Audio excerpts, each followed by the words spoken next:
Oi pessoal, vamos falar aqui dos números primos e o crivo de Eratóstenes. Primeiro uma piadinha aqui. Eu jamais permitirei que vocês casem. Você nunca conseguirá nos dividir. Bom, pra mim é engraçado, não sei se pra vocês é. Mas eu explico aqui pra quem não entendeu. É assim, o zero, ele tá tentando dividir os números 3 e 7, porque eles são primos. Ele não quer que eles se casem porque são primos.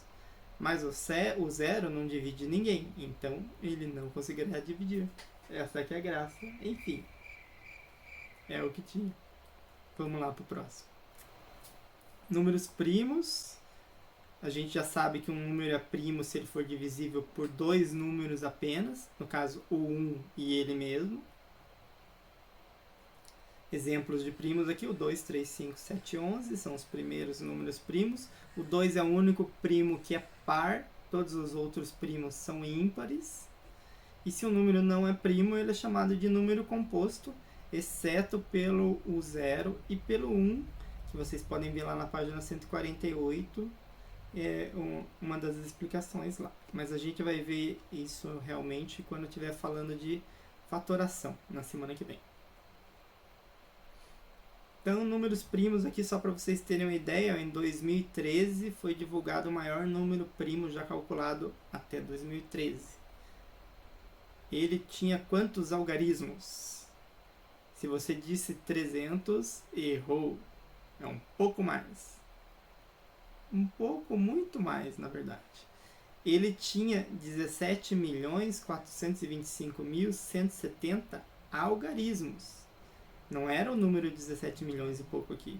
Era 17 milhões e pouco de algarismo. Não cabe aqui, tá? Não cabe na minha tela, então nem vou trazer ele para vocês verem. Em 2016 foi descoberto outro número primo, que tinha 22 milhões de algarismos. 2017, mais um com 23 milhões. E em 2018, um número primo com 24.862.048 algarismos. E vocês devem estar pensando, né? Por que, que a pessoa faz isso? Olha, quem descobriu foi um americano, Patrick Larouche, 35 anos, é um profissional de tecnologia de informação. Ele descobriu em 2018, ele demorou 4 meses para encontrar esse número primo, que é o 51º, e até hoje, 2021, é o último número primo descoberto. Ele utiliza esse software aqui, ó, GIMPs, que é Great Internet Mersenne Prime Search, desenvolvido pela Universidade do Missouri nos Estados Unidos. E essa descoberta rendeu para ele 11 mil reais, que daí era em dólar, né? Mas aqui, transformando, fazendo as contas, dá 11 mil reais. Então é por isso que ele ficou descobrindo esse número. Mas a gente vai falar aqui do crivo de Eratóstenes.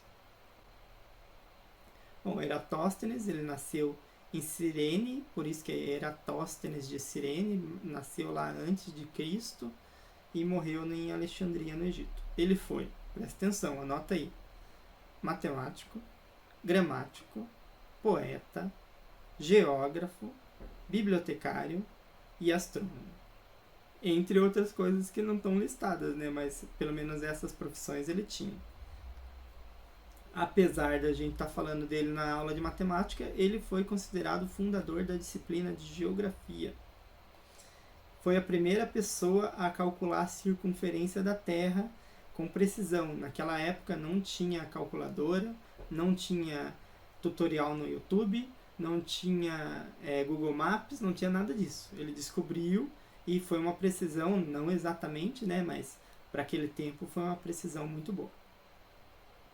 E ele também é conhecido na matemática, além dessa circunferência da Terra, que vocês ainda vão ver falar dele, do crivo de Eratóstenes, que é esse que a gente vai ver agora.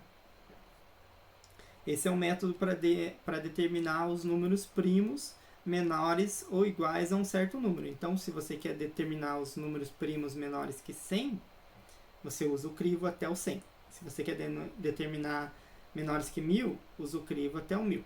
Tá? Enfim, a quantidade que você quiser. palavra crivo ela serve para separar coisas úteis de não úteis. No caso, números primos dos números compostos. Então vamos lá. Aqui no crivo de Eratóstenes a gente não usa no nosso dia a dia, não é prático para se utilizar. A gente usa as divisões como vocês viram no vídeo anterior. Mas seria interessante que vocês ou escrevessem os números de 1 a 100 aí, ou imprima essa tabelinha aqui que eu vou deixar no AVA para vocês, tá? E faz o crivo aqui e cola lá no caderno para você sempre dar uma olhadinha e lembrar dos números primos, para não ter que ficar fazendo conta toda hora. Então, como é que funciona o crivo? A primeira coisa que a gente vai fazer é riscar o número 1 da tabela, porque ele não é um número primo. A ideia é que, no fim das contas, a gente vai riscando algumas coisas e o que sobra sem riscar nessa tabela é um número primo. Tá? Então, risca 1, ele não é primo. O próximo número primo que tem, aliás, o primeiro número primo que tem é o 2. Então, a gente circula o 2 e risca todos os múltiplos de 2. Se for múltiplo de 2, não é primo. Então, por isso que a gente riscou todos eles. Vamos circular o 3, que é um número primo, e riscar os múltiplos de 3. Risca todos os múltiplos de 3 lá. Alguns já estão riscados porque são pares também. Beleza. Próximo número primo é o 5. Eu vou circular ele e riscar os múltiplos de 5. Vou fazer isso com 7, vou circular ele e riscar os múltiplos de 7. Com 11, com 13, com 17, e vou fazendo isso com todos os outros. O que sobrou é um número primo, tá? Então aqui a gente viu que todos esses números circulados são números primos. É assim que funciona o crivo. Se ele fosse até 1000, seria o mesmo processo. Você vai riscando. Chegou no 97, olha para o próximo número primo, circula ele e risca os múltiplos dele. Então são todos esses aqui os números primos menores que 100. Se você tem isso no seu caderno, pode ser que facilite você em algum momento, aí, principalmente para quem está conhecendo agora os números primos. Então, o outro método para descobrir, já mostrei para vocês no outro vídeo, vou reforçar agora, é para você fazendo divisões. Então, você vai dividir o número pelos números primos em ordem crescente.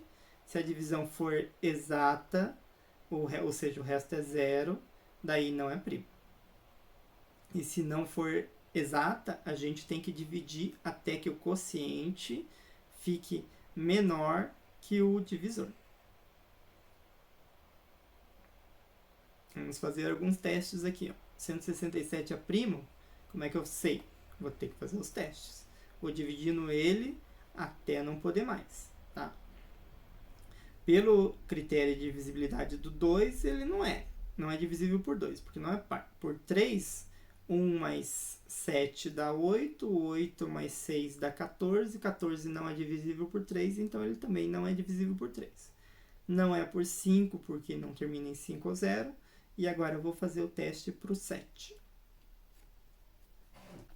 Não é divisível por 7, porque tem resto 6. Por 11. Não é divisível por 11, tem resto 2. Olha, o quociente ainda está maior que o divisor. Então, continua dividindo. Por 13 não é. E aqui o quociente ficou menor que o divisor. Então, já é o sinal que eu tenho que parar de fazer as divisões e concluir que esse número é primo.